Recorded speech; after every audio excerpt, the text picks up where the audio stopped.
महाराष्ट्र विधान परिषदेचे माजी सभापती तथा विद्यमान आमदार श्रीमंत रामराजे नाईक निंबाळकर यांनी आज पुन्हा एकदा उपमुख्यमंत्री अजितदादा पवार यांच्या मुंबई येथील देवगिरी बंगल्यावरती भेट घेतली आहे।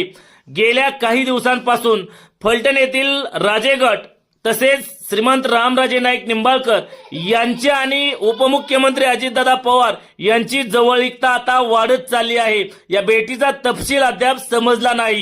महाराष्ट्र विधान परिषदेचे माजी सभापती तथा विद्यमान आमदार श्रीमंत रामराजे नाईक निंबाळकर यांनी आज पुन्हा एकदा उपमुख्यमंत्री अजितदादा पवार यांच्या मुंबई येथील देवगिरी बंगल्यावरती भेट घेतली आहे। गेल्या काही दिवसांपासून फलटण येथील राजे गट तसेच श्रीमंत रामराजे नाईक निंबाळकर यांची आणि उपमुख्यमंत्री अजितदादा पवार यांची जवळीकता आता वाढत चालली आहे। या भेटीचा तपशील अद्याप समजला नाही।